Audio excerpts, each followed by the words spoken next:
Ahí está. Pues muy buenos días tengan todas y todos en este nuevo episodio que tenemos de nuestro seminario permanente sobre temas de cultura digital, comunicación, todo lo que tiene que ver con las problemáticas que atañen a los investigadores de la comunicación en México y en América Latina. Un gusto saludar a todas las personas que nos siguen en redes sociodigitales, así como en este espacio directamente en Zoom. Los saluda Jorge Hidalgo desde el Human and Not Human Communication Lab de la Facultad de Comunicación de la Universidad de Anáhuac, México Norte, y atravesando la zona del peligro, mi queridísimo Alex, desde el más allá, el Madelman de la investigación. ¿Cómo estás, mi queridísimo Alex? Como siempre, sobreviviendo al peligro de este lado de Así la es.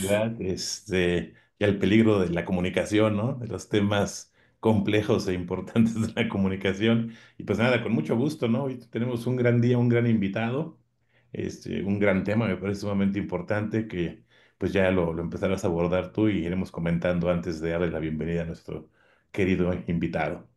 Así es, mi queridísimo Alex, desafiando el tiempo y el espacio, como decimos aquí, ¿no?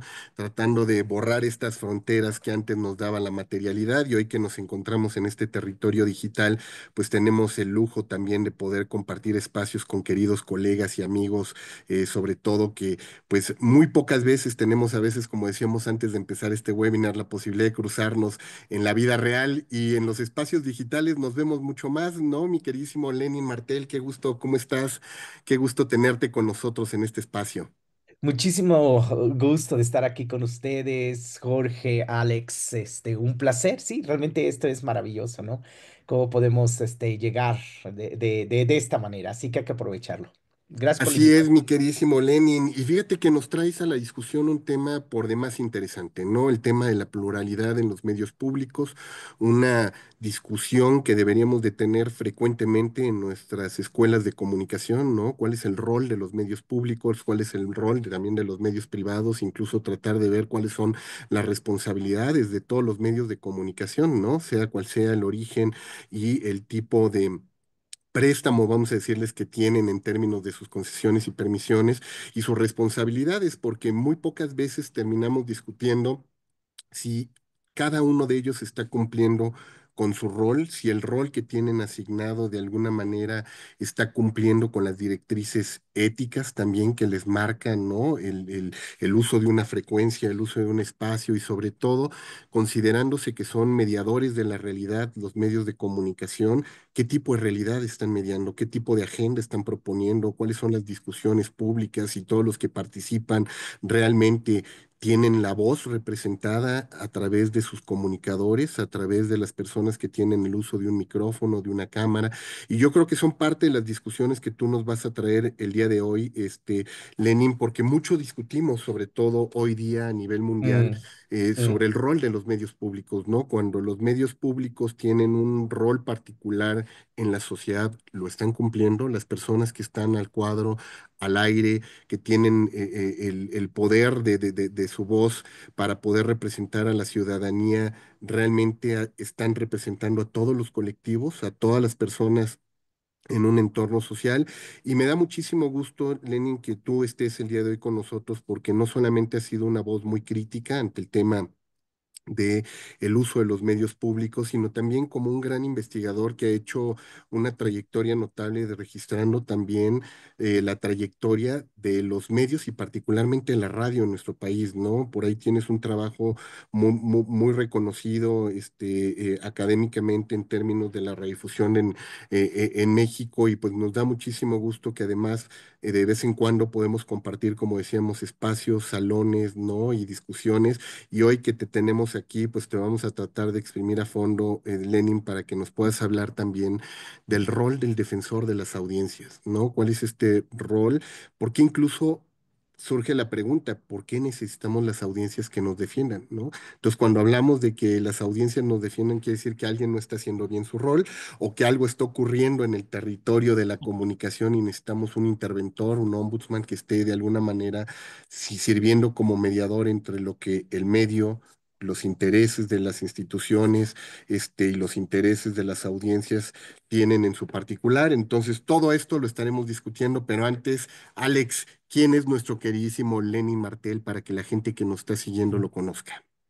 Sí, bueno, pues obviamente el currículum de Lenin es muy amplio, pero bueno, vamos a leer una breve semblanza que nos envió para que pues nuestra audiencia efectivamente se dé eh, o tenga una noción clara de quién es nuestro invitado. Entonces, el doctor, bueno, Lenin Martel Gámez es doctor en Ciencias Políticas y Sociales por la UNAM, maestro en estudios de comunicación por la Universidad de Boston, eh, licenciado en Periodismo y Comunicación Colectiva por la UNAM, defensor de las audiencias del Sistema Público de Radiodifusión del Estado mexicano, eh, coordinador del Centro de Cultura Digital y académico de tiempo completo en la Facultad de Ciencias Políticas y Sociales de la Universidad Autónoma del Estado de México, profesor en distintos programas de posgrado, investigación de la comunicación en la Universidad de Anáhuac Norte, miembro del Sistema Nacional de Investigadores. Sus libros más recientes son El Imaginario de lo Público en la Radio, Universidad de la Cruzana, y Así suena la FM, Historia de la Radio en América Latina y el Caribe. Tiene estancias de investigación y docencia en la Universidad de Hradec, no sé si lo pronuncio bien, Kralove, en la Ujú. República Checa, Hildesheim, Alemania, Universidad de Arizona, Universidad de Southampton, Reino Unido, Universidad Complutense de Madrid, Universidad del Norte de Texas, la Universidad de Guadalajara y la Universidad Autónoma de Coahuila. Codirector del Proyecto Internacional de Periodismo Narrativo El Corazón de México, y pertenece a la Asociación Mexicana de Defensorías de las Audiencias AMDA y la Asociación Mexicana de Investigadores de la Comunicación AMIC. Es colaborador en la revista Zócalo y comentarista en distintos medios de México y el extranjero. Entonces, para nuestra querida audiencia, este es nuestro gran invitado. Y Lenin, bienvenido, tu espacio Muchas gracias. y gracias. Y como decimos, Lenin, micrófonos y cámaras son todos tuyos. Regresamos nosotros en unos momentos para abrir la discusión. Así es que les pedimos a las personas que nos están siguiendo en este espacio que vayan ahí generando sus preguntas, anotando para que cuando empiece el debate, la discusión, pues puedan articularse ahí todas estas discusiones con nuestro querido invitado, el doctor Lenin Martel. Pues son todos tuyos los micrófonos, Lenin. Regresamos nosotros en unos segundos. Muchísimas gracias. Me da mucho gusto saludar a todo el mundo de manera pues digital y virtual, reitero. Y hoy justamente les voy a hablar sobre el problema, así lo puse de manera provocadora, el problema de la pluralidad en los medios públicos. Es un concepto que para mí lo he venido a reaprender. Yo he estudiado los medios públicos por muchísimos años, prácticamente toda mi carrera, incluyendo desde que iba en la licenciatura, y fue donde nació la idea de poder estudiar los medios públicos. Y han cambiado mucho en el siglo XXI, honestamente, tanto en estructura como en contenidos, en muchísimas cosas. Y para mí este concepto de pluralidad, que siempre me llamó mucho la atención, fue fundamental porque lo veía y lo había estudiado. Y cuando llego a ser parte de la Defensoría de las Audiencias, primero en Radio Educación y luego en el Sistema Público de Radiodifusión del Estado mexicano, vengo a replantearme este concepto como académico y como observador de los medios y como incluso consumidor o usuario de los medios públicos. Entonces, para mí esto es algo bastante importante porque me ha llevado a hacer un paso para atrás como investigador y decir, bueno, vamos a ver qué es lo que hay. Bueno, ¿qué es lo que yo he aprendido de la pluralidad? La pluralidad, miren, cuando yo estudié periodismo, hace muchos años y después fui becario para un noticiario muy importante que todavía existe hoy, que se llama The World, que es de la radio pública de Estados Unidos. Para mí era muy importante, me enseñaron que la pluralidad era casi casi 50 y 50%. O sea, es decir, si yo hago un reportaje, tengo que tener la fuente de alguien, digamos, que es más de derecha y de alguien que es más de izquierda. Sin embargo, pues realmente nos damos cuenta que que el mundo no está dividido entre 50 y 50. O sea, esto no puede ser 50 and 50. Tiene que ver con otras cosas más. Y yo creo que ahí empieza el gran problema de cómo lo estamos entendiendo la pluralidad desde la academia, desde cómo nos están enseñando qué es la pluralidad. Entonces, eso fue un primer cuestionamiento para mí muy, muy importante, porque cuando empiezo a ver medios públicos y empiezo a ver los contextos políticos de diferentes partes del mundo, no solamente de México, nos damos cuenta que este concepto sería muy redundante.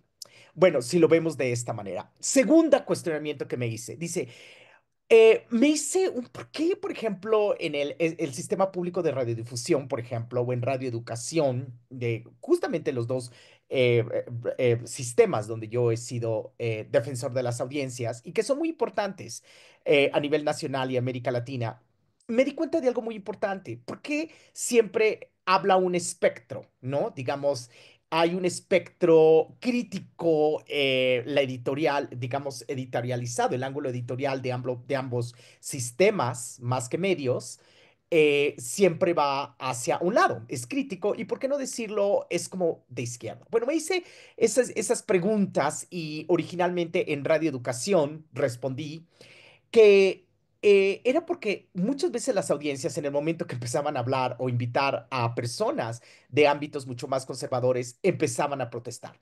Y segundo era porque muchos de los profesionales creativos, reporteros, productores, etcétera, estaban alineados más hacia este ángulo. O sea, era una cuestión que va más allá de una normatividad, de decir, esto tiene que ser así. Cada quien va escogiendo sus fuentes de acuerdo a sus contactos, de acuerdo a también cómo ofrece la realidad. Es decir, la lectura de los periodistas, de los productores, no es algo neutral. Y ahí la pluralidad entonces también tiene mucho que ver, no con el sesgo, sino con el ángulo también editorial que se da dentro de estas rutinas periodísticas.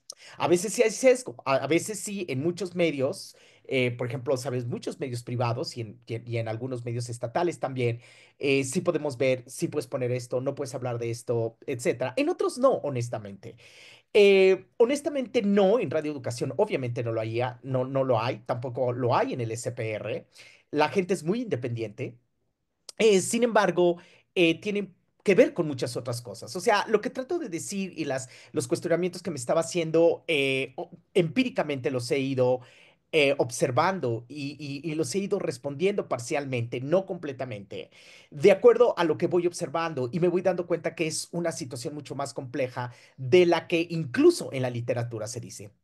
Tres, otra pregunta que yo me hacía era, ¿por qué tienen ciertas, las personas que hablan, por ejemplo, en la radio y la televisión, conductores, invitados, por qué tienen ciertas características étnicas y académicas quienes hablan en los medios de comunicación?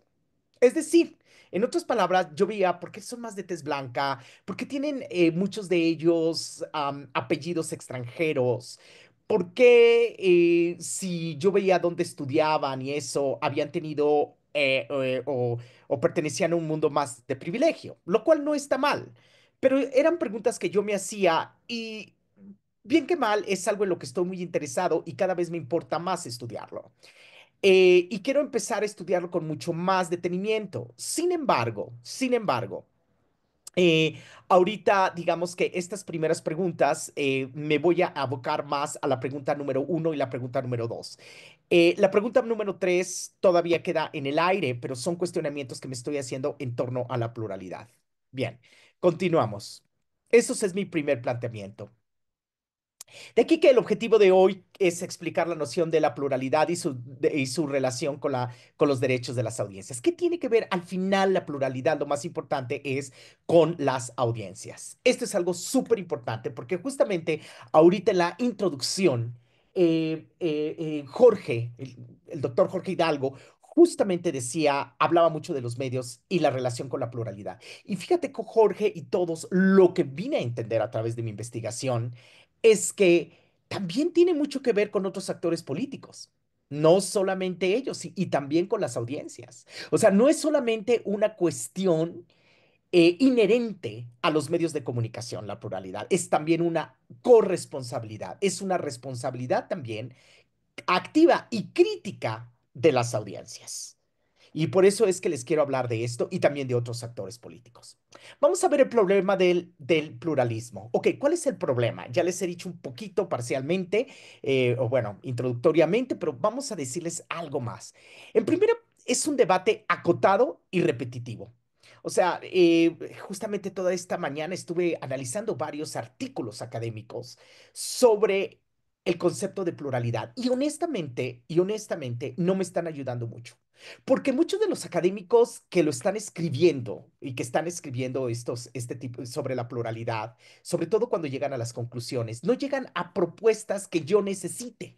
Son importantes, significativas, inteligibles, relevantes, sí lo son. Pero a mí no me están sirviendo para mi trabajo de investigación. ¿Por qué?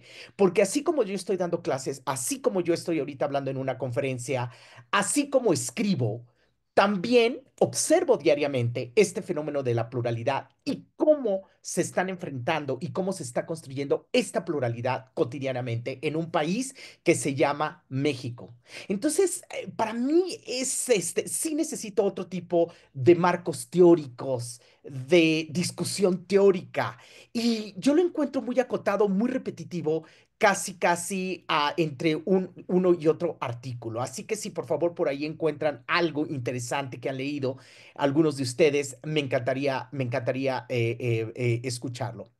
Segundo, estos artículos, digamos, esta literatura que he estudiado, la veo en la academia, es muy abstracta por lo mismo, porque siguen hablando de la pluralidad desde una manera normativa, como que lo tratan de aterrizar, pero no dan ejemplos. Entonces, cuando yo estoy leyendo los artículos o cuando estoy leyendo los libros, digo, ¿y esto dónde se está dando? ¿Cómo se está dando? Y a veces hay casos muy interesantes de cada uno, pero sí se ve que, repito, que la persona lo está haciendo fuera de los medios de comunicación. Y yo creo que sí es necesario ir y hacer observaciones participativas en los medios de comunicación para poder escribir sobre la pluralidad y entenderla de mejor manera. Entonces, de la misma manera, yo veo que está explicada la pluralidad de manera abstracta o instrumental, a veces de una manera muy práctica, como si fuera como si fuera una ropa que uno se quita y se pone y se quita, y entonces pues no me lleva a mucho, ¿ok? A entenderlo, no me ayuda mucho. ¿Qué es lo que sí me ha ayudado? Bueno, la observación empírica. Entonces, hoy, justamente por lo mismo, no les voy a hablar desde un punto de vista teórico, sino yo justamente a partir de estas observaciones empíricas inductivas, de este método inductivo, estoy tratando de construir este concepto de la pluralidad. De aquí que mi propuesta de hoy mi propuesta en mi investigación es justamente reaprender qué es el concepto de pluralidad. Es muy necesario. Segundo, entender que es una construcción cotidiana, así como la diversidad, así como. Y todo va a tener que ver con el termómetro contextual, sociohistórico de los sistemas públicos de comunicación y del sistema de comunicación en general y político de cada país. Entonces, hablar de pluralidad en Suecia no puede ser igual al de México y así sucesivamente. Es una construcción cotidiana, les dije que no es un concepto abstracto y que se construye y se constituye desde varios actores sociales mediante las defensorías, el Estado, funcionarios, profesionales creativos de los medios de comunicación. O sea, no es una cuestión solamente de los medios per se. Bien, ¿qué es la pluralidad? A ver, vamos a ver. De acuerdo, aquí sí me voy a lo deductivo. Esto es lo que yo recojo a partir de lo que he estudiado y también después a partir de lo que he observado. Primero, es una característica del ámbito de lo público, ¿no? Es decir,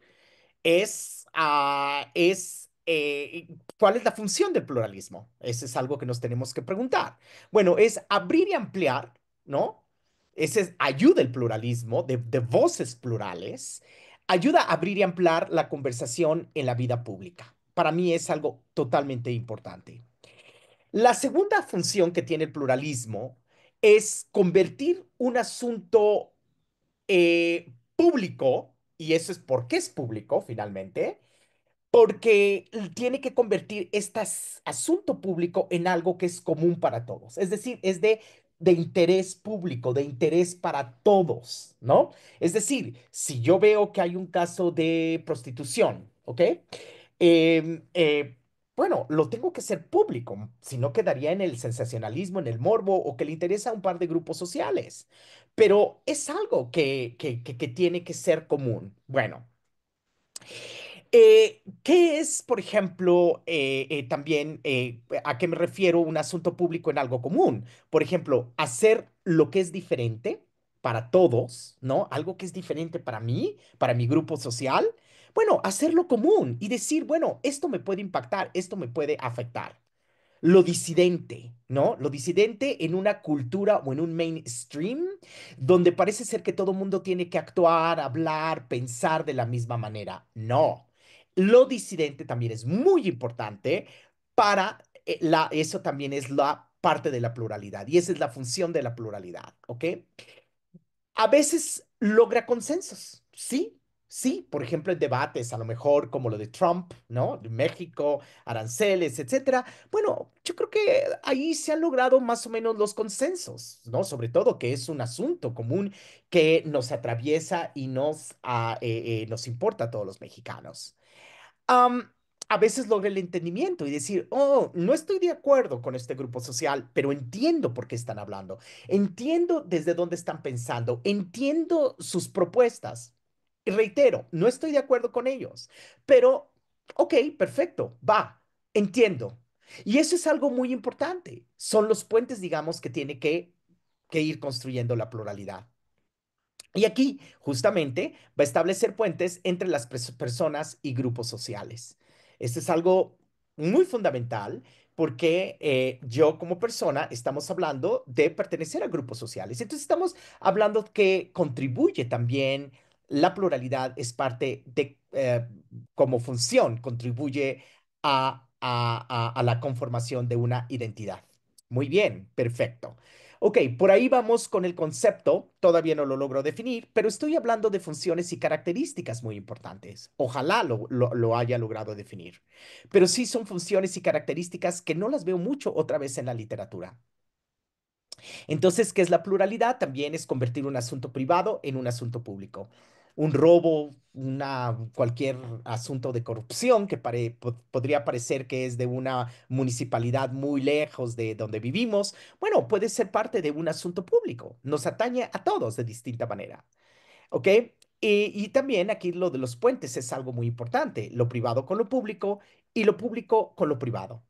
Para muchos de ustedes que no entienden bien qué es lo público y lo privado, lo público de alguna manera tiene que ver con lo político, con la conversación, con la regulación de poder en la conversación en distintos grupos sociales. Lo privado se resuelve en lo doméstico, según varios autores. Entonces, es decir, cómo mi vida privada en lo doméstico, ¿no? O en el ámbito de lo doméstico, se tiene que relacionar con el ámbito de lo público, con el ámbito de lo político. Y también, y esto es una de las cosas más importantes, es la pluralidad hace visible formas de pensar de grupos sociales, sobre todo los minoritarios y los vulnerables. Esto es algo totalmente fundamental para mí, hacer visible. Y ahí el 50-50 o el 50-50 vamos, se cae en ese telón y ojalá me lo hubieran enseñado. Me hubieran dicho, ¿quieres ser plural en tus reportajes? Bueno, haz visible a los distintos grupos sociales en la escena del espacio público, en la escena del ámbito de lo público. Eso es, porque estos grupos sociales minoritarios quieren participar en conversaciones mucho más amplias y hacer valer lo que piensan, sus intereses, sus preocupaciones, sus formas de pensar y de vivir. Y para mí ahí está lo fundamental de la pluralidad. Y además, con esto está asociado con la diversidad. Fundamental, fundamental. Está asociado con la diversidad cultural y política. y también esta diversidad. Al poder hablar más en el escenario de lo público, hacer visible mis intereses, automáticamente, vamos a conformarnos más y nos vamos a reconocer más como una sociedad diversa.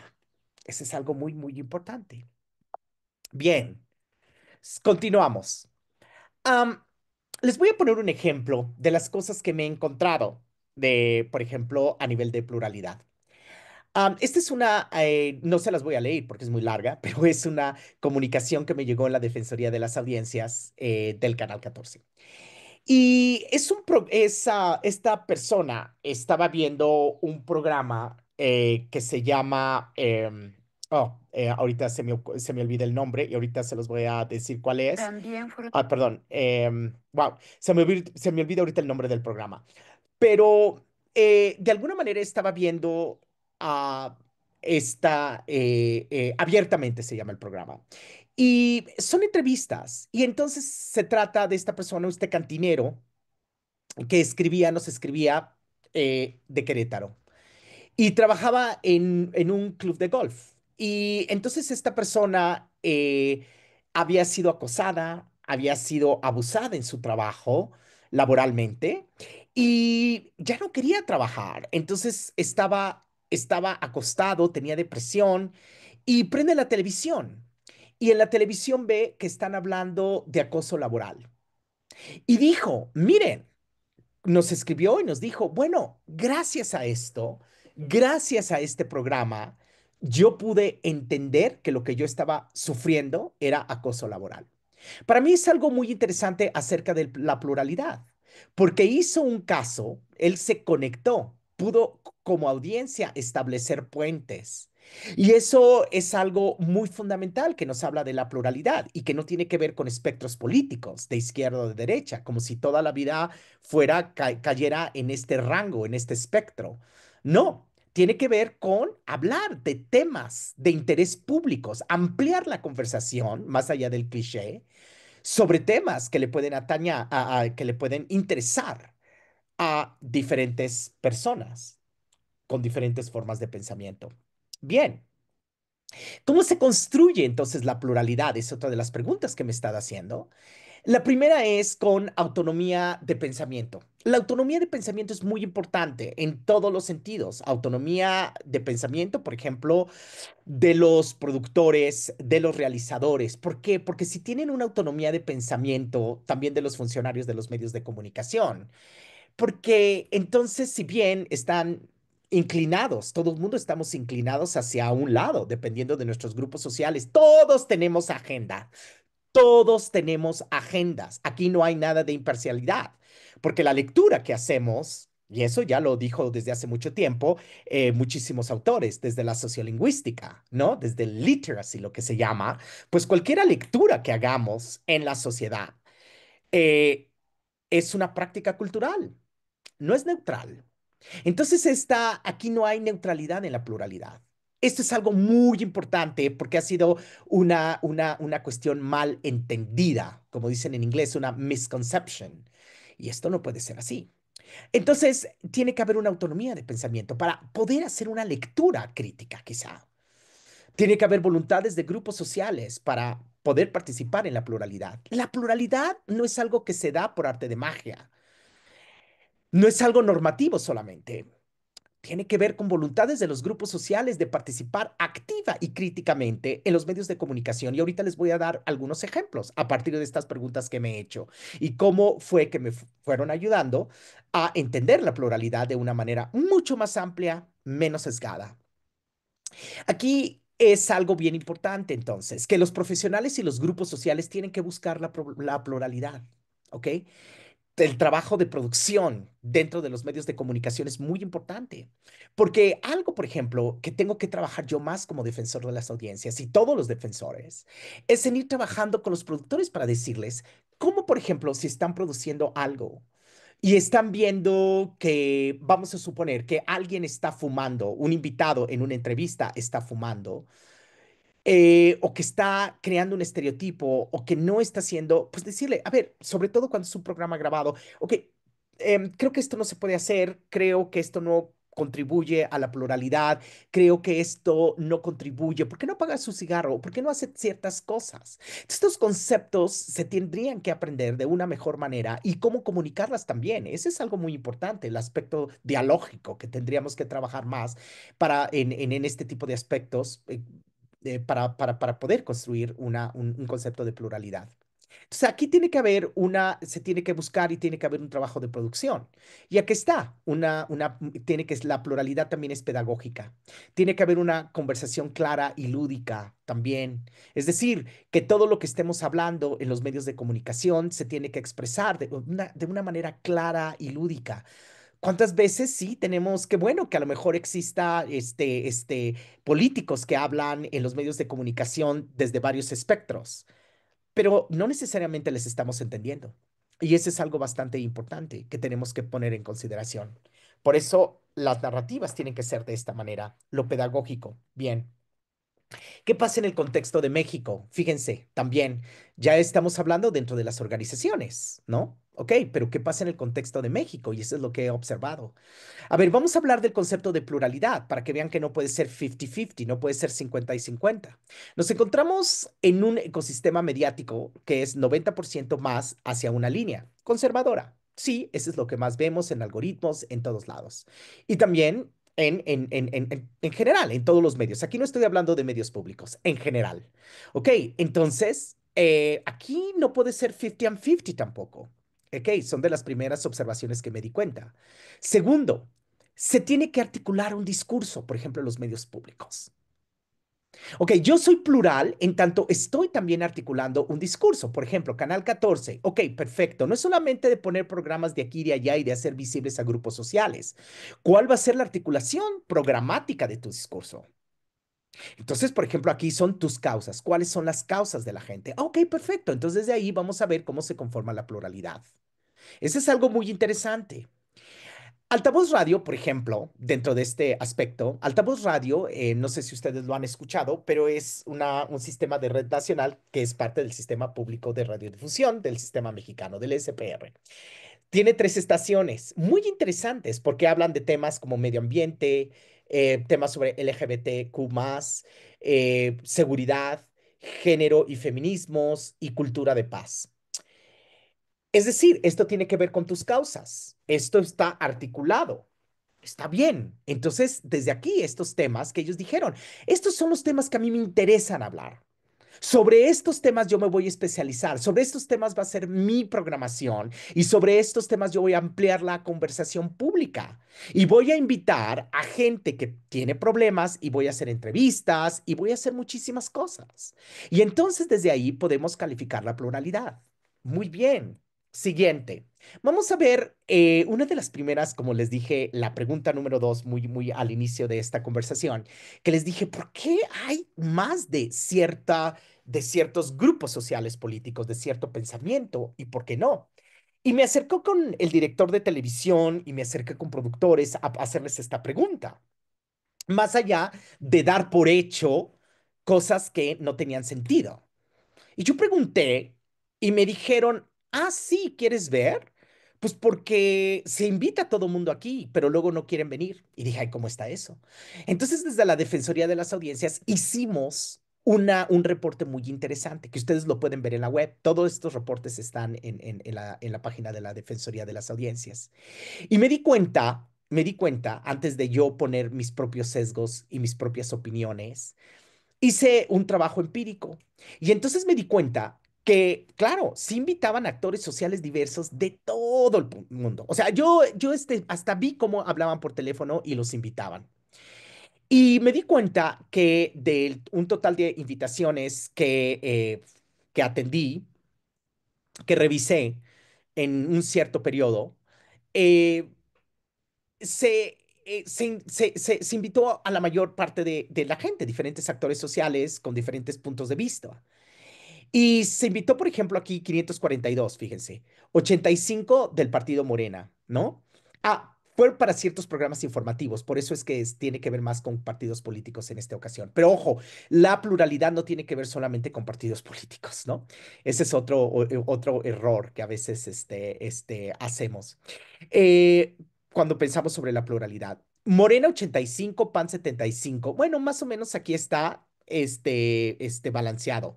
51 PRI, PRD 38, del Partido de Movimiento Ciudadano 15 y de otros partidos 2 y 2. Bueno, estas fueron las invitaciones que se hicieron. Ojo, vamos a ver quiénes aceptaron. Por ejemplo, en el programa de Largo Aliento, es otro programa muy, muy interesante, donde entrevistas maravillosas, donde se entrevista a personas de distintas índoles, diferentes temas.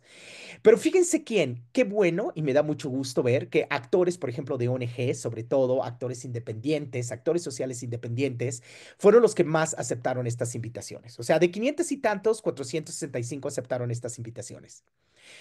¿Y quiénes aceptaron más? 81 los de Morena. PAN 10, nada. 5 PRI, PRD 322. Preguntas, ¿por qué no quieren ir a hablar? ¿Por qué no quieren expandir la conversación?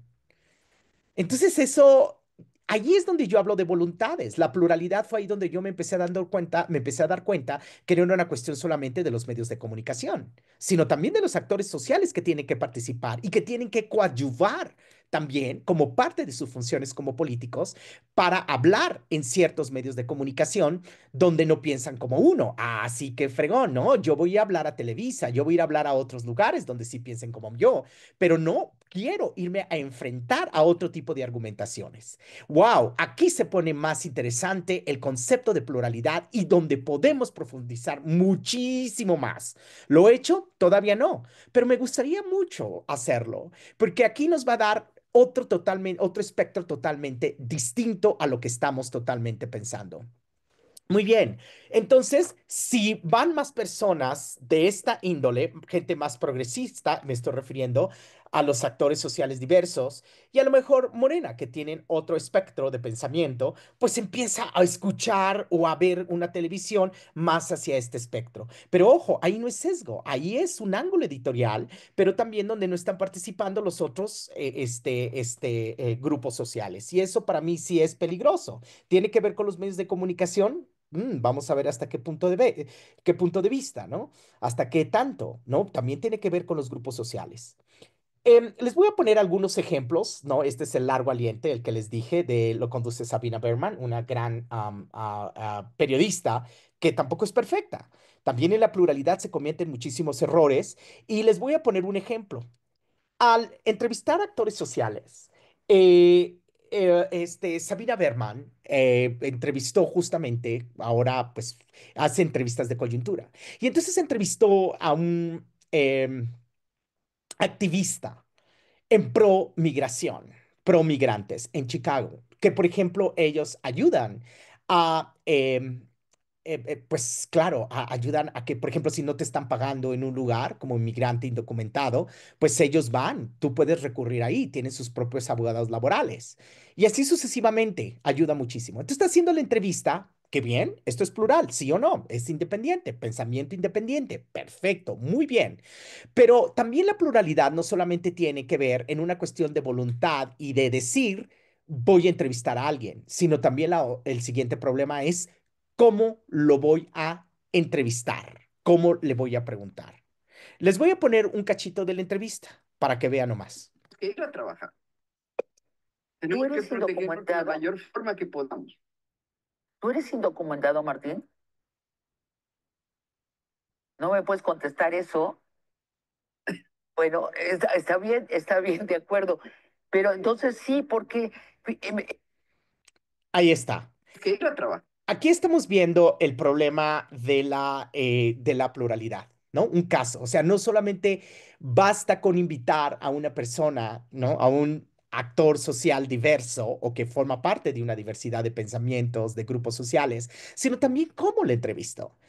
Entonces aquí está fallando en la pluralidad. Fue obvio que después de 35 minutos de entrevista, esto fue como en el minuto 37, ya la audiencia se dio cuenta que es indocumentado. En momentos donde están haciendo redadas, ¿no? Esto fue hace como un mes, ¿no? Cuando Trump llega con todo a decir voy a buscar inmigrantes y los voy a deportar, y es como un actor político muy importante y lo estoy haciendo visible.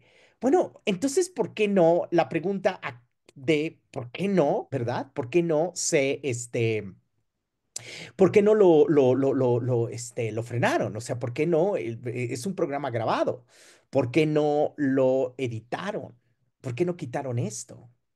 Y ahí es donde yo fui a preguntar a los productores, oye, ¿cuándo fue grabado? ¿Y tú te diste cuenta? Sí, sí me di cuenta. ¿Y por qué no lo preguntaste? ¿Por qué no? ¿Por qué no? ¿No? Entonces, esto es algo bastante interesante que es parte de mi trabajo de la defensoría, más allá de ser una ventanilla de quejas, ¿no? De recepción de quejas, felicitaciones y opiniones. Y ahí me doy cuenta, por ejemplo, que ese es algo muy importante, ¿no? O sea, cómo vas a exponer a tu entrevistado. Qué bueno que quieras ser plural, ¿lo estás logrando? Desde mi punto de vista, no necesariamente lo estás logrando, porque falta también tener un respeto a ese actor a quien estás invitando. Bien, pero sin embargo, sí les voy a poner de casos muy bonitos. Este fue el otro programa también de donde nos invitaron, de que les estaba diciendo este programa de Abiertamente, donde escribió esta otra persona que tenía este problema de acoso laboral. Esta es una entrevista muy, muy, muy funcional, muy profesional, donde están entrevistando a alguien que es sobreviviente del Holocausto. Generalmente en este país, cuando vemos a alguien que es, no sé, que tiene una kipa o en sábado por la noche y que está a punto de iniciar el Shabbat, una persona judía, pues pensamos, lo saludamos, podemos verlo, pero nunca quizá nos imaginemos que una persona de 90 años, generalmente, muy probablemente fue sobreviviente del Holocausto o algunos de ellos, o tuvo que ver con este movimiento, con esta situación de genocidio, o con esta situación que vivió muy, muy, muy cerca de esta persecución. Es algo muy interesante porque aquí hay una entrevista a una persona que es judía, y lo cual para mí es muy interesante porque siempre pensamos cuando son judíos, a lo mejor sobrevivientes del Holocausto, que son europeos o que están en Estados Unidos, pero hay muchas personas que están en México y esto fue lo que me hizo pensar esta entrevista. Se les voy a poner tantito para que vean cómo se realiza esta entrevista a esta persona que fue sobreviviente del Holocausto y que vive en México. También fueron expulsados de la administración pública, de las universidades, de los centros de trabajo. Sí, El señor O'Ronil los despojaron de sus propiedades. sí, todo eso. De la escuela, yo tuve que dejar la escuela. Estaba usted en el primero de primaria. Perdón, Estaba usted en lo que acá sería el primero de primaria. sí,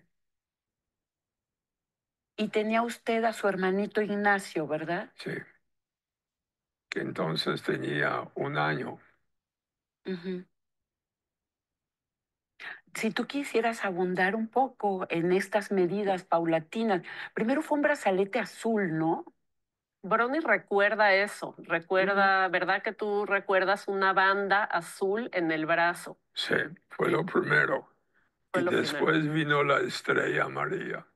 Y te preguntaron sobre cuando la tienda de tu mamá, la tienda de ropa, cuando se apropian de ella, porque esa era otra de las medidas, arianizar Ujú. las, digamos, propiedades, negocios de los judíos. ¿Me podías explicar? Bueno, aquí es muy interesante porque fue una gran conversación, la cual la recomiendo mucho ver, porque logra decir en este programa de televisión cosas muy profundas y muy fuertes. Sin embargo, aquí vemos que se invitó también a una persona que fuera traductora en el sentido, traductora contextual, si así le puedo llamar, porque ella escribió un libro acerca de él, es una investigadora, y ella también está ayudando porque entrevistar a alguien mayor, hablando de la pluralidad, hablando de la diversidad, es muy difícil. Se cansan mucho las personas mayores y pueden, con algunas preguntas, pueden pues ser irrespetuosos quizá sin querer a veces. Pero aquí se me hace un ejercicio bastante plural, bastante interesante, para poder llevar algo tan complejo, un mensaje tan complejo de manera clara y lúdica y con mucho respeto. Entonces, este es otro ejemplo de cómo se puede trabajar la También pluralidad. Muy bien. Entonces, aquí uno de los problemas, siguiendo con este tema de la pluralidad, es cómo tomar en cuenta todos los intereses de la sociedad. Interesante. Por eso a veces yo creo que para los medios de comunicación es una respuesta parcial que estoy dando, necesitaría estudiarlo más, pero y es algo que estoy preocupado en estudiar más, es cómo tomar todos los intereses de la sociedad. Hoy día es imposible. Y quizá si tú dices, mi medio de comunicación va a hablar nada más sobre tus causas, mi medio de comunicación va a hablar sobre ciertos temas. Ah, bueno, está bien. Y de ahí planteemos cómo se puede dar la pluralidad. Segundo, cómo prevenir estereotipos. Y aquí también podría decir incluso falta de respeto a las audiencias. ¿Cómo prevenir prejuicios? Porque todos los tenemos. Los prejuicios es falta de información.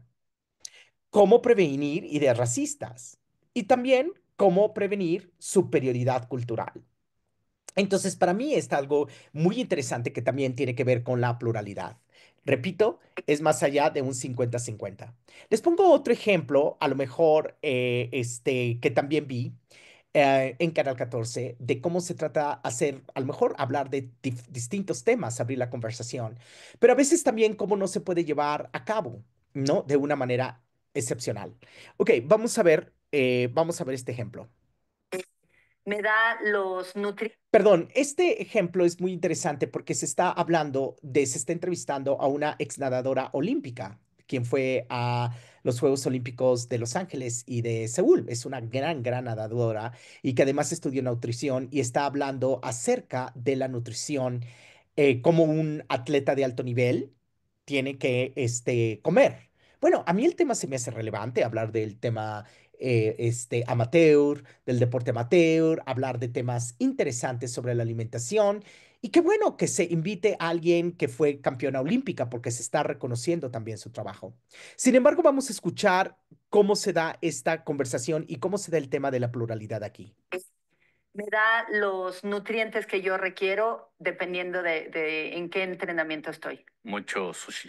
Mucho sushi, sí, mucho arroz hervido, etcétera. Abominable. Entonces, la verdad, los bowls hoy en día, ¿no? Que tienen el aguacate, tienen la grasa buena, tienen proteína. No como mucha carne previa a una competencia, le bajo al huevo. Más bien sustituyo por salmón, por atún. Entonces, la verdad es de que el salmón, pues con el B12 trato Sí, esos omegas, Sí, los exactamente. Entonces trato de complementar. Ok, aquí estamos viendo quizá un problema y me gusta enseñársela mucho a mis alumnos. Aquí hay un problema de justamente, sí, de pluralidad. Por ejemplo, aquí esta ex nadadora está hablando, por ejemplo, y aquí el problema no es de la ex nadadora, sino de las preguntas que se le están haciendo. Es decir, ¿qué es lo que come? Salmón.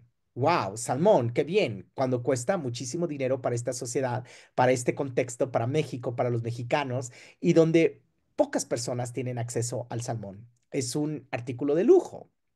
Y entonces aquí el problema fue la pregunta. ¿Qué otras cosas comes? A lo mejor comías tortilla, a lo mejor comías frijoles, a lo mejor qué otros productos mexicanos comías, nopales, etcétera. Y yo creo que aquí es otro ejemplo que les quiero apuntar, es de cómo llevar a cabo el tema de la pluralidad, cómo ejercerla en los medios públicos. No es solamente invitar a grupos sociales distintos, diversos, ¿ok? Bien, y bueno, este es parte de mi trabajo, ya para ir cerrando, cómo se articula este concepto de pluralismo con los derechos de las audiencias. Bueno, pues aquí ya en parte ya les he dicho, yo velo por todas estas cuestiones, de que no se cometan estereotipos, no prejuicios, superioridad cultural, etcétera. Y a veces se logra, a veces no. ¿Cómo lo trabajo? Bueno, de distintas maneras. Por ejemplo, estoy trabajando teóricamente ahora junto con otros tesistas de Brasil, en particular una estudiante que habla sobre el concepto de lo dialógico. Algo así como que les pregunta a los productores, como les estaba diciendo hace rato, ¿no? Hablar con los funcionarios, con los directores de la radio y la televisión, con quien tenga que hablar para decirles, a ver, ¿cómo se está dando este proceso? ¿Por qué se está dando? ¿Por qué se hizo esto? Para que entiendan que este concepto de la pluralidad y que es también responsabilidad de ellos. No es una cosa que se dé por mandato presidencial o constitucional, se tiene que aprender, tiene que ser pedagógico. Y estos conceptos, para que se dé este concepto de la pluralidad, se tiene que transmitir de manera lúdica y pedagógica. Bueno, muy bien, no me voy a meter ahorita a cuestiones de esta manera. he hablado un poco sobre esto. Eh, pero un poco lo que puedo ver a partir de este estudio que he hecho empírico, que a lo mejor, por ejemplo, en el Catal 14, no a lo mejor, realmente es lo que he visto, que la mayoría de representantes de instituciones sociales que participan en los programas informativos pertenecen a organizaciones. Esto es algo importante. No es de que sea propagandístico, ¿no? Porque ya a lo mejor yo llegué a pensar eso. No, no necesariamente, porque al ver quiénes están participando, quiénes están elaborando estos discursos. Por eso es muy importante que grupos conservadores o de otra índole también vayan y participen. Segundo, estas alimentan el ángulo editorial del 14 a su uno más progresista, ¿no? Porque son personas que están hablando de organizaciones sociales y que son muy progresistas. Entonces hacen un canal que transmite contenidos muy progresistas. Otra de las cosas que vi es que los rechazos a las invitaciones hechas a los partidos de PAN, el PRI y otros más, partidos conservadores, limitan la discusión plural en el Canal 14. Eso es algo muy importante, es algo de lo que les he venido diciendo. Bueno, entonces, ¿cómo se articula? Para finalizar, ¿cómo se articula, por ejemplo, la pluralidad? Bueno, lo que he visto es que tenemos un escenario que el 90% está hacia un lado y el 10% hacia otro, pero lo tendríamos que ver más en las programaciones, cómo se está articulando hacia otros lados. Otra vez, la pregunta es, ¿está siendo visible y está reconociendo a las minorías y mayorías sociales? ¿De qué manera? Esto es algo muy importante porque hay una programación que no se está tomando en cuenta y que creo que es muy importante. Segundo, está dando voz a los grupos vulnerables, ¿no? Trabajar en conjunto con los estados, medios y audiencia es algo muy importante para llevar a cabo la pluralidad. Lo importante no es el número, ¿no? Así se está articulando la pluralidad, o sea, no importa el número, sino el significado de las narrativas. Esto es algo muy importante. ¿Cuál es finalmente el significado de esta narrativa? ¿Cómo lo están tomando las audiencias? ¿Qué se están llevando las audiencias? ¿Desde dónde se está hablando? ¿Quién está hablando? Eso también es importante. Así también se está articulando. Los medios tienen que buscar la pluralidad y también las audiencias tienen que participar para buscar esa pluralidad, porque mediante sus comentarios, que a veces uno piensa que las audiencias piensan de cierta manera, no necesariamente. Y eso es algo bien interesante con lo que me he encontrado, ¿no? Entonces, ese es un aprendizaje del que me he llevado. Am, bueno, finalmente como Defensoría de las Audiencias he trabajado en distintas cuestiones, por ejemplo, cápsulas, para trabajar más para que la gente participe, para que, para que esto sea plural.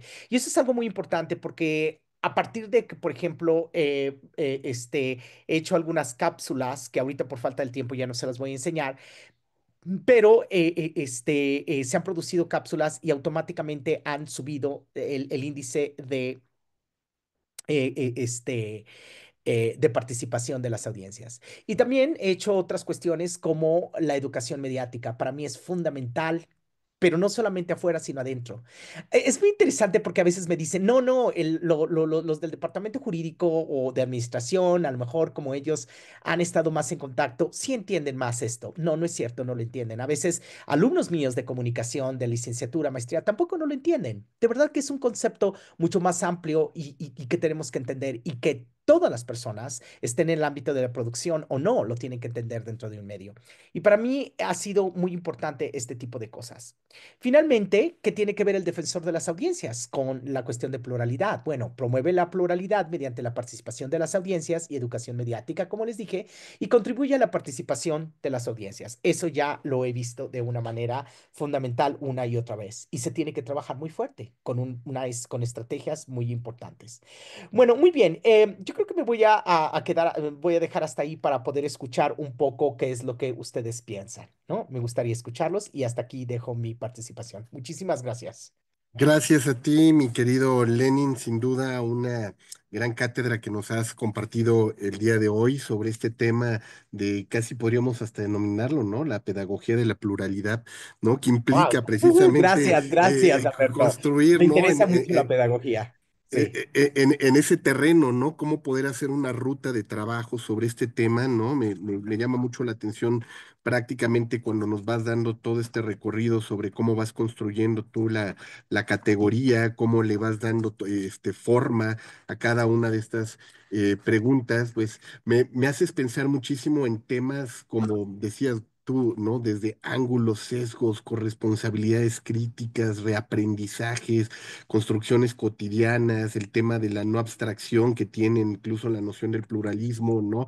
La variedad de los actores. Entonces, cuando te ibas siguiendo, como seguramente lo hicieron muchas de las personas que nos están acompañando el día de hoy, pues se habrán hecho cuestionamientos sobre qué implica entonces en toda su dimensión este pluralismo del cual tú nos estás hablando, del que implica, por un lado, reconocer a todos los actores, abrir, ampliar la conversación, ¿no? Nos dices, tiene que servir para ampliar la conversación y sobre todo cómo desde ahí hacer público lo que es común. Y la pregunta que hoy nos tendríamos que hacer, ¿qué es lo común, sobre todo cuando vivimos en un territorio donde pareciera que, como dices tú, queremos llevar a lo público lo privado, pero entendemos por privado mi dimensión de burbuja? ¿No? Donde dices, yo no quiero hablar con el otro, no quiero hacer un reconocimiento de la otredad, lo que quiero es hacer una validación de mi propio pensamiento, una validación de mi propia identidad, una validación de mis ideas, por tanto, no estoy abierto al encuentro con el otro, no estoy abierto al encuentro con el diálogo, entonces... ¿Cómo reconozco disidencias? ¿Cómo logro distinguir otros discursos? ¿Cómo logro hacer empatía con la otredad cuando no quiero abrirme a la otredad, ¿no? Entonces, por eso me llama mucho la atención, porque partiéramos que en esta noción de pluralismo de la cual nos estás hablando, pues hay, vamos a decirles, una decisión de uno por abrirse al otro, hay una decisión de uno en términos de libertades de abrir el diálogo, pero pareciera que no hay eso. O sea, entonces, Ujú. ¿dónde queda la comunicación?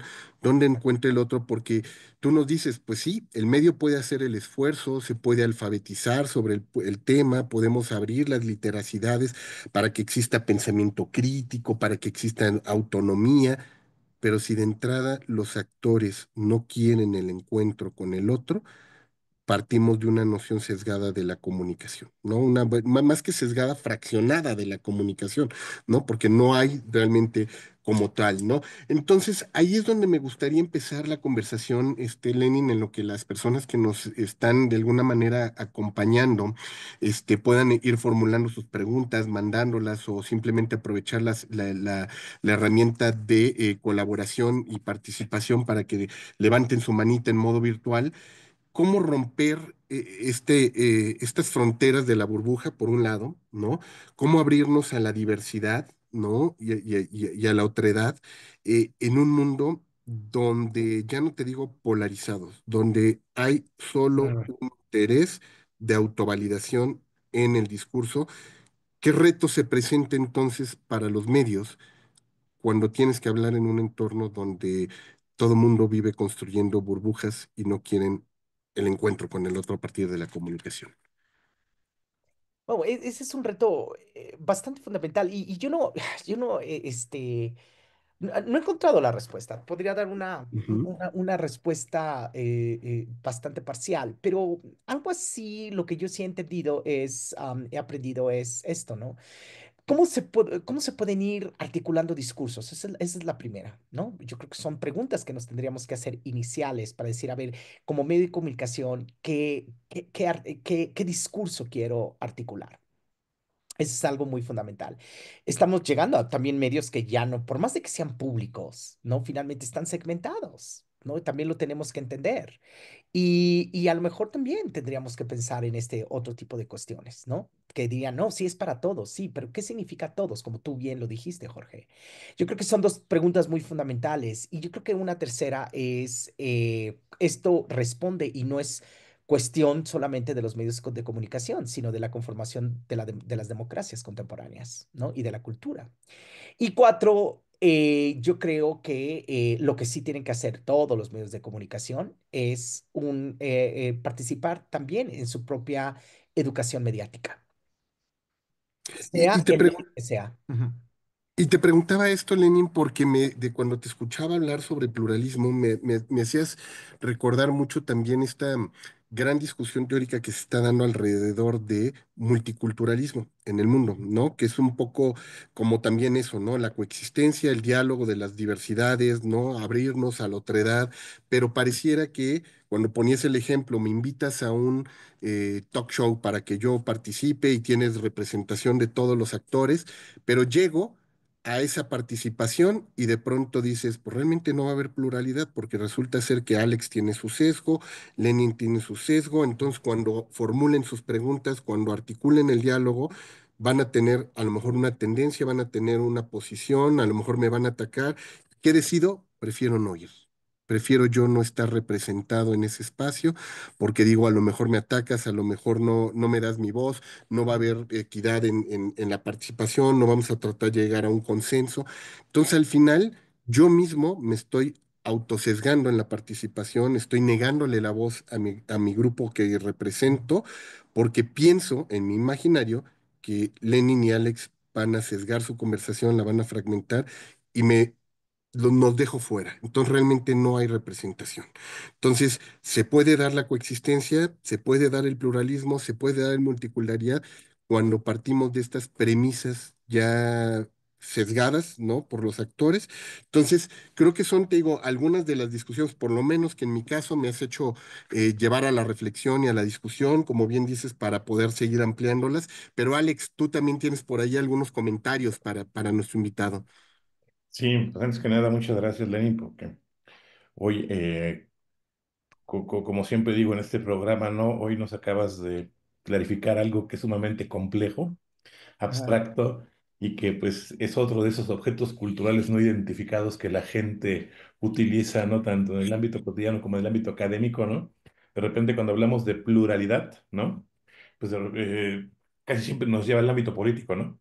¿Sí me explico? Y de repente pareciera ser que cuando te escuchaba, pues hablábamos de esta idea de pluralismo, de pluralidad, de este concepto tan repetitivo como tú lo decías, que como se aborda en la academia y en otros ámbitos, pero que al final del día es un concepto muy amplio y muy complejo, extremadamente complejo, ¿no? Insisto, como incluso como objeto de estudio, ¿no? Porque tiene que ver con lo público, tiene que ver con abrir y ampliar la conversación de lo, ¿no? De lo común para las personas, porque tiene que la posibilidad de crear puentes, ¿no? Entre participantes de diversos grupos sociales, porque tiene que ver con la visibilización, ¿no? Las formas de pensar de los grupos que no vemos, ¿no? En los espacios que creemos plurales, porque es un gran tema, ¿no? Tú ves cualquier canal de televisión, pues sobre todo en la televisión privada, ves foros de discusión, ¿no? Ujú. De política económica, social, cultural, y de repente cuando ves los currículums, todos o estudiaron en Harvard o estudiaron en la misma institución, ¿no? El doctorado, todos se conocen, y por lo tanto, esa es la agenda, ¿no? Que te están A proponiendo. eso me refiero, a eso me refiero. O por ejemplo, el caso de los corresponsales extranjeros, Sí, claro. donde ¿quiénes son los entrevistados? Los de la Condesa. Van a los mismos lugares, Ujú. platican lo mismo. Y estoy haciendo un libro acerca de eso, pero bueno, ese es tema de otro. Pero ahí y es parte de estar relacionado. Discúlpame, Alejandro. Sí, sí, sí. Entonces eso me llamaba la atención, ¿no? Porque cuando tú en una dinámica cotidiana y sin un pensamiento crítico, tú dices, bueno, pues tenemos pluralidad, ¿no? En los medios, ¿no? Tú dices, hay mesas de discusión en todos los canales, ¿no? Hay mesas de discusión en todas las personas, pero hay que ver, y lo decías muy bien, ¿no? Yo muy pocas veces me detenía a pensar, a mí me llamaba la atención siempre la formación académica, ¿no? Dices, bueno, qué extraño que todos estén formados en la misma universidad, ¿no? Claro, Que todos hayan cursado el mismo doctorado, que todos hayan pasado con los mismos maestros, que todos hayan leído lo mismo, ¿no? Y de repente, ahí empiezas está, ¿eh? Te empiezas a ahí ver está. los perfiles y dices, bueno, y aparte todos tienen un perfil muy particular, ¿no? Muy peculiar, ¿no? Muy parecido. Y entonces Incluso étnico. Ujú. Ujú. pasas de canal en canal y de tema en tema, incluso hasta en el ámbito deportivo, ¿no? Dices otra vez, ¿no? ¿Qué discuten? ¿Cómo se discute? ¿Y ¿Cómo qué, hablan? ¿Cómo hablan? cómo hablan E incluso de lo exactamente? privado a lo público. Entonces, que es una de las cuestiones que a veces yo he hecho en cuestionamientos con productores en los medios públicos. A ver, no hablen gritando. O sea, Claro. que hayamos tenido un sistema o un modelo de televisión que nos haya enseñado que en los deportes se grita. No, esa no es la manera. O sea, hay otras maneras. Díganos, construyan su propia forma de hablar desde el ámbito deportivo. Perdón, otra vez te interrumpí, es un Y qué es ejemplo. eso, no? Porque, por ejemplo, yo muchas veces, Cuando veo deportes, me gusta mucho ver programas de deportes. Eso pasa, la audiencia se empieza a ir y empiezas a ver los comentarios, me voy porque no entiendo, me voy porque no se respetan, me voy porque ya me cansé de escuchar, o de escuchar y ver personas peleando, ¿no? Y nadie me da un argumento válido, ¿no? Un argumento racional. Y entonces todo esto me llevaba a pensar un cuestionamiento que mi papá, que ayer cumplió 80 años, me hacía durante mucho tiempo y siempre me lo ha hecho. Mi papá es una persona que consume medios de comunicación Ok. y él es piloto aviador de formación, ya retirado, y siempre me dice algo, y tiene que ver también con lo que tú decías, cómo la pluralidad de repente no existe a partir de la empresa, canal, etcétera, etcétera, ¿no? Me decía mi papá, si son personas tan inteligentes, ¿por qué todos dicen lo mismo y por qué todos piensan igual? Buena pregunta. Ujú, Esas son ¿No? las preguntas que me llegan de las audiencias. ujú. ¿No? Exacto. Y ese es el gran tema aquí, ¿no? Y ahora tenía una preocupación escuchándote, ¿no? Oye, Lenin, y esto, pues también se refleja en los congresos, ¿no? En los que Ujú. participamos, ¿no? Por supuesto, por Y supuesto. entonces vas a un congreso esperando los intercambios de pensamiento crítico, las posturas, las metodologías, etcétera, y de repente te encuentras con que todos son cuantis, o todos son cualis, ¿no? ¿Sí me O explico? todos son cuates, que es lo O todos mismo. son cuates, que es peor, ¿no? Claro, Y exactamente. entonces, Ujú. mi comentario termina con este planteamiento, ¿no? Al final del día, ¿no será que el gran tema, y tú lo decías al principio, es que todavía no tenemos una noción clara o no acabamos de entender este concepto de pluralidad y solamente lo abordamos desde una visión muy chiquitita, que tiene que ver con la política y dejamos cultura, arte, entretenimiento, etcétera, de lado? Totalmente de acuerdo. Totalmente de acuerdo. Y eso fue lo que me llevó a pensar esto. Y eso es lo que he escuchado. Y eso fue lo que yo mismo quizá tenía, en parte, pensaba más sobre eso. Y cuando dije, wow, qué cosas tan interesantes puede haber más allá de 2 horas de televisión. O a lo mejor estamos criticando que no hay pluralidad con base en 2 horas o 3 horas de programación. Pero después sí la hay, o como la hay, o a veces se quiere lograr y como les mostré 2 ejemplos, ¿no? Por ahí, pues no se pudo lograr, ¿no? Ese es que es otro paso fundamental. Y mira, algo bien interesante, por ejemplo, para mí entender los medios públicos, recuerdo que para mí siempre tuve que hacer la asociación con la educación, que son temas que ustedes y yo, el sistema educativo, que hemos estado inmersos todas nuestras vidas. Y entonces así lo entendía, ¿no? Por ejemplo, yo decía, es exactamente, me encanta este ejemplo que estás diciendo, a lo mejor es muy endogámica, nuestra comunicación entre investigadores, ¿no? Que venimos también de ciertas universidades, que hablamos sobre esto, que nos conocemos, que nos queremos, que nos tenemos una, ¿no? Estima, etcétera. Y eso también es parte de esta pluralidad. Entonces, yo creo que hacia dónde voy con mi propuesta, quizá, y bueno, sería cuestión de otra investigación, es como marco teórico, que no lo he encontrado en los propios estudios de los medios, pero creo que sí me he encontrado ciertos autores que hablan de la interculturalidad, más por ahí, o Apaya, este autor, filósofo africano que trabaja en Princeton, que me gusta mucho y que llama Cosmopolitanism y que yo lo traduzco como cosmopolitanismo, pero no es la traducción correcta, es no sé muy bien cómo decirlo, pero hago una mala traducción. Y él habla justamente del entendimiento. Sus categorías me han hecho pensar mucho. Es decir, creo que tendríamos que salir a dos lugares, a lo empírico. ¿Ok? Definitivamente. Alejarnos un poco de estas preconcepciones personales que tenemos, de yo creo entender la pluralidad. No, estamos muy lejos de eso. Y lo otro, de otros marcos teóricos que tengan que ver más con la filosofía y con otro tipo de cosas que no estén dentro del estudio de los medios. Creo que sí. Sí, Excelente. Lenin, pues empiezan a llegar ya por aquí algunos cuestionamientos. Vamos a abrir los micrófonos y las cámaras. Por ahí Paco Salinas, Paco nos está haciendo una de las preguntas. Paquito, si quieres prender tu cámara y tu micrófono, adelante. Hola, ¿qué tal? Buenas tardes. Buenas tardes. Me pareció muy, muy interesante, la labor de la Defensoría, pero también me preguntaba hasta dónde llega, digamos, la labor de esta Defensoría. Por Ujú, ejemplo, en general he visto que, digamos, este gobierno ha coartado muchos medios de comunicación, muchos programas, muchos analistas en medios públicos y en medios privados. Y digo, siento que no se está dando la voz por ejemplo, a segmentos muy vulnerables como las madres buscadoras, etcétera, ¿no? Entonces, digamos que cierta parte de la población únicamente tiene voz a través de de las redes sociales.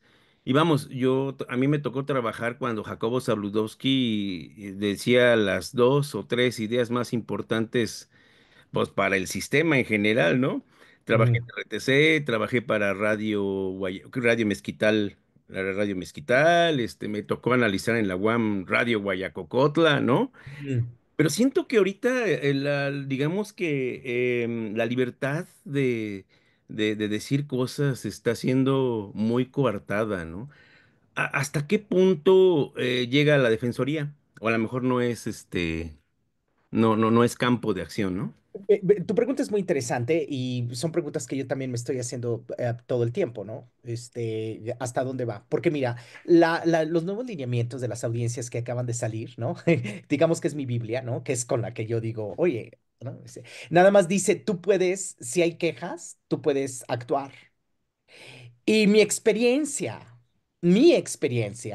gracias a que es un medio nuevo, yo no sé qué, pero porque han estado muy abiertos a escucharme, hemos establecido estrategias maravillosas, hago muchísimas cuestiones de oficio, ¿no? Entonces, para responderte es muy limitada. En ese aspecto es muy limitado, de acuerdo a la ley. Entonces, pues yo no lo voy a hacer así, ¿verdad? Voy a hacer muchas recomendaciones de oficio porque el mismo medio y los funcionarios lo han aceptado. Por ejemplo, esto que vimos, ¿no? De esta entrevista al inmigrante, ¿no? O estos errores que yo veo de oficio, voy y los digo. Y los Ujú. platicamos y vemos la manera, hay por eso para mí la categoría dialógica se me hace muy importante. Entonces, es muy, muy limitado y yo creo que en otros lados no te permitirían ser de oficio. O sea, si yo fuera a decirles estas cosas como las que les acabo de mostrar, quise mostrar errores, porque hay cosas muy buenas también, pero quise mostrar algunas cuestiones donde limitadas, ¿no? Que han sido fallidas, ¿no? Si yo lo hubiera dicho en otros medios que quiero mucho, que son a los incluso profesionales, no me lo hubieran aceptado. No, hubieran puesto al sindicato, hubieran... Entonces no es nada fácil el trabajo del defensor, es mucho qué relación, cuál es el medio y cuál es la relación que se está estableciendo. Ahora, habrá que ver, porque también de inicio uno puede decir, es cierto, hay cambios, hay cuestiones, hay cuestiones que incluso me preguntan más allá de ser defensor y opiniones que yo digo, esto ya no me corresponde, no soy defensor de producción, ¿no? Pero bueno, las doy y a veces las toman mucho en cuenta, o por eso esto es que hago estos reportes, que no, o sea, yo tengo que hacer un reporte, pero termino haciendo como 12 reportes al año, 10 reportes al año. Entonces, porque eso ayuda muchísimo a entender este panorama, ¿no? Entonces, es limitado el trabajo del defensor. Había una pregunta que se hacía Jorge muy al principio. ¿Realmente necesitamos un defensor? No necesitaríamos, pero también al no haber unas personas que participan, ¿no? Otros actores políticos que podrían, que son invitados y no quieren participar, creo que sí se necesita un defensor y por muchas otras cosas más. Y otra cosa más, hay algo bien interesante porque, por ejemplo, a veces uno dice, no se está hablando de este tema. Me ha pasado. No sé si con el de temas de madres buscadoras, ¿no? Por ejemplo, que yo creo que sí se tendría que hablar mucho más. Sí se ha hablado, pero no lo suficiente. Y yo creo que a veces uno se lo puede encontrar en películas, ¿no? En otro tipo de contenidos, dentro de los medios públicos, o sea, bajo otras narrativas. No todo es pregunta y respuesta. No todo es que necesariamente las madres buscadoras tienen que estar ahí, pero sí hay de repente reportajes, sí hay de repente ciertas cosas por ejemplo, colectivos, ¿no? La manera en que trabaja Altavoz Radio, wow, se me hace interesantísimo porque son a través de colectivos, ¿no? Y muchos de esos han sido, por ejemplo, de madres buscadoras. O sea, yo te podría decir, ¿no? En el caso de Altavoz Radio, wow, sí, sí se ha hablado muchísimo. O sí se ha hablado mucho, no muchísimo, pero sí se ha hablado mucho y de una manera interesantísima. Pero en otros casos no. Y tendríamos que ver, ¿no? Por ejemplo, críticas al sistema judicial, ¿no? No necesariamente a lo mejor en un noticiario, pero sí en otro tipo de programas. Entonces, yo creo que, reitero mi respuesta, es limitada la función, ¿no? Es limitada la función. Y en otras a veces vemos que no hay pluralidad y a veces sí hay, ¿no? A veces sí la hay, pero no se logra muy bien, ¿no? O a veces sí no hay, ¿no? Muy bien. Muchísimas gracias. Es Felicidades. parte del tema complejo. Gracias. Muchas Gracias, gracias, Paco, Francisco. por la pregunta. Qué Y yo amable. retomo un poco esta pregunta de Paco de los límites del defensor de las audiencias para hablar también de los límites de la literacidad, Lenin. Ok. Sobre todo, creo que hoy que nos estamos adentrando cada vez más a estos terrenos de lo digital, y cuando hablamos de lo digital ya no nada más nos referimos a redes sociales, medios digitales, ¿no? Sino me refiero a los límites de hasta dónde esta racionalidad digital nos permite con las literacidades que hoy tenemos, ¿no? Estas alfabetizaciones mediáticas, hipermediáticas, porque pareciera que hoy necesitas no solamente tener una literacidad, sino multiliteracidades. Para poder captar la realidad, tengo que saber entender, Claro. además de, como Muy dices bien. tú, mira, la lógica de los medios, tengo que entender la lógica económica, la lógica social, la lógica cultural, tener una dimensión para poder hacer una lectura crítica mezclando todos estos niveles y profundidades. O si me quiero adentrar en críticas como lo que está ocurriendo ahora con el tema de la inteligencia artificial, pues tengo que tener también una alfabetización en el código, porque si no sé cómo se escribe el código, no puedo entender la racionalidad que está cuando alguien dice sesgo dentro de la IA, ¿no? Sesgo de género, ¿cómo puede haber sesgo de género? O sea, y lo pongo como ejemplo para hablar de la complejidad de la realidad hoy y si las alfabetizaciones y literacidades con las que solíamos tratar de formar críticamente a las audiencias nos van a seguir siendo suficientes para este contexto. Me gustó mucho eso. ¿Hay una literacidad? No. ¿Y sabes por qué? Porque ustedes lo saben muy bien porque estudian plataformas, ¿no? Porque son distintos lenguajes. Entonces estamos hablando de distintas literacidades. Como si yo quisiera un mismo método para enseñar inglés, francés o italiano. Hay cosas similares, pero hay otras cosas que no. Contextuales. Otra vez, la cuestión son contextual. Mira qué interesante lo que estás planteando, Jorge. Y yo creo que también dudé, he estado trabajando en eso también. O sea, es decir, lo de las audiencias, de las primeras cuestiones que me llevó fue y empecé a ver lo de alfabetización mediática. Empecé a cuestionar el concepto de alfabetización mediática. Es un tema interesantísimo del cual también he escrito, del cual también he estado trabajando y que tiene que ver también con la pluralidad. O sea, todo va junto con pegado, digamos. Y aquí lo que me enteré es, en primera, hay un problema con la traducción del literacy, desde Ujú. dónde viene. Y luego, cómo se está entendiendo. Por eso digo, un planteamiento principal, la literacy es una cultura, porque es una cultura, porque la lectura es una práctica cultural. Punto. Y al ser cultural, sociocultural, no es neutral, porque tiene, más bien es contextual. Entonces eso ya nos lleva a diferentes lenguajes, diferentes contextos, diferentes análisis, y eso es lo que nos tendríamos que plantear, diferentes literacidades. Por eso yo digo, este término de alfabetismo mediático lo utilizo más como para entendernos. De ahí a que yo crea que es la propuesta, no lo es. Yo me gusta más hablar como educación crítica para los medios, ¿no? Un planteamiento que tiene que ver más con la sociolingüística, con autores que ustedes han leído muy bien sobre estudios culturales, etcétera, ¿no? Y misma teoría crítica. Y sí, yo creo que, y es parte, o sea, prácticamente lo que les estuve diciendo, por eso les digo, sí, qué bueno que quieras, aquí en estos casos que les mostré, qué bueno que quieras mostrar a alguien que piensa diferente, que, etcétera. Ok, perfecto, qué bueno que estás reconociendo a este migrante. Ok, ¿cómo llevas a cabo la entrevista? ¿No? O sea, Claro. y ahí está la cuestión de la literacidad, ¿no? De la cultura digital, ¿no?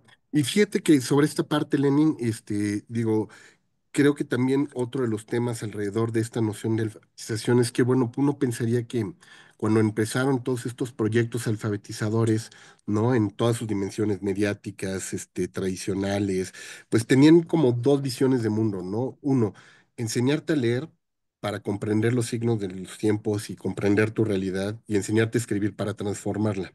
Pero pareciera que hoy también habría que ponerle un componente estético muy en el principio aristotélico, ¿no? No nada más es Correcto, enseñarte a leer y escribir con los correcto. medios, con la realidad, sino a poderle dar sentido y belleza al mundo, ¿no? Y cuando digo belleza no es la parte estética superflua, sino me refiero a poder entender empáticamente la realidad y a la otra edad, ¿no? Y entonces generar vínculos armónicos con ese entorno, ¿no? A esa parte de esteticidad me movería. Entonces, ¿cómo convertir este proceso de literacidad también en un proceso de portabilidad de sentido, ¿no? Que es quizá lo que hoy nos está faltando mucho más en los procesos comunicacionales, ¿no? Y que creo que de alguna manera en el fondo, pues la búsqueda del pluralismo tiene que ver con eso, ¿no? Poder portar de sentido la comunicación en tu relación con el otro.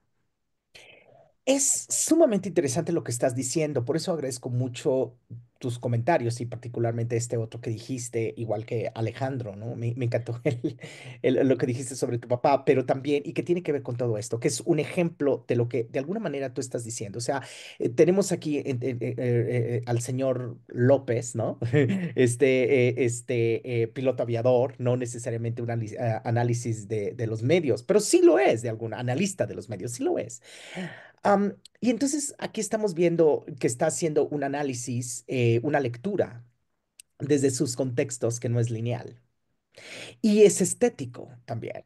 Entonces, para mí es muy importante porque a donde estamos hablando también, además de una estética en la pluralidad, tendríamos que hablar de otras dimensiones tan importantes, como ya le hablé lo lúdico, pero algo que me dijeron que este problema de la pluralidad es estético, como tú lo estás diciendo, Jorge, y también es pedagógico.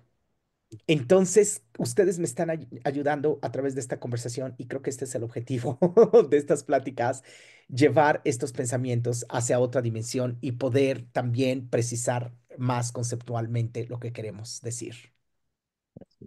Alex, Pues nada, tenemos un comentario aquí en redes sociales de Antonio Zabaleta, que le manda un saludo a Lenin y comenta que qué buenos ejemplos nos has compartido el día de Ah, hoy.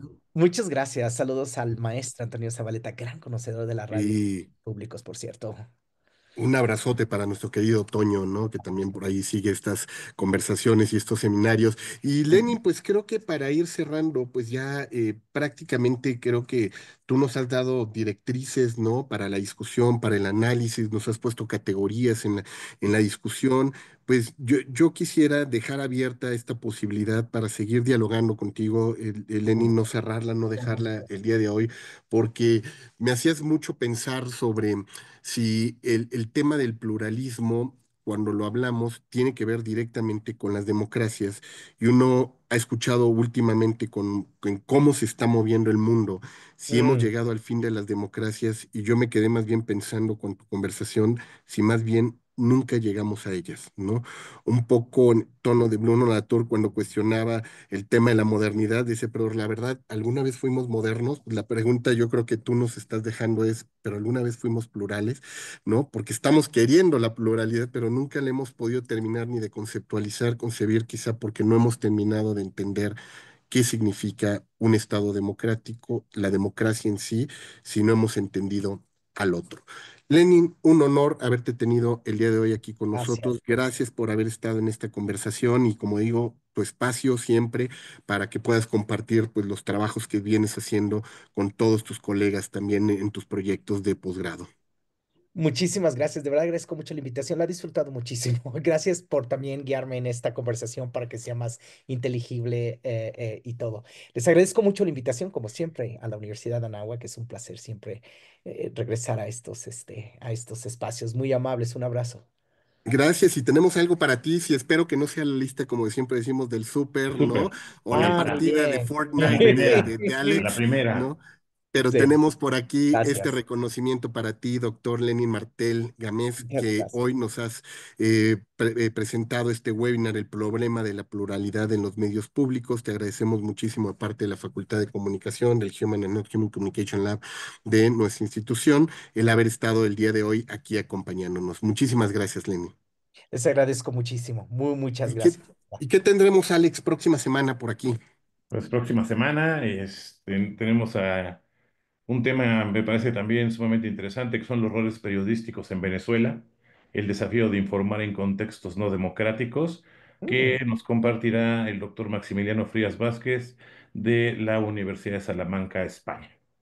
Pues ahí está un gran tema, ¿no? Para quienes están trabajando este tema en los roles periodísticos, para quienes siguen esta conversación, como decíamos también, ¿no? En torno a sus responsabilidades, desafíos, cómo contextualizar y cómo comunicar en estos entornos no democráticos. Y yo creo que esto, pues, decíamos, no se aplica solamente al caso Venezuela, sino a lo que está ocurriendo en gran parte del planeta hoy día con estas formas como se está construyendo pues el poder. Así es que los esperamos próxima semana, mismo espacio, mismas redes, mismo Zoom. Así es que por aquí nos estaremos viendo. Gracias, Lenin, gracias, Alex. Gracias, Que Lenin, tengan gracias. una excelente. excelente tarde todos los que nos acompañaron. Hasta luego. Luego, buen día. Gracias. Hasta luego. Nos vemos. Adiós. Hasta luego. Adiós.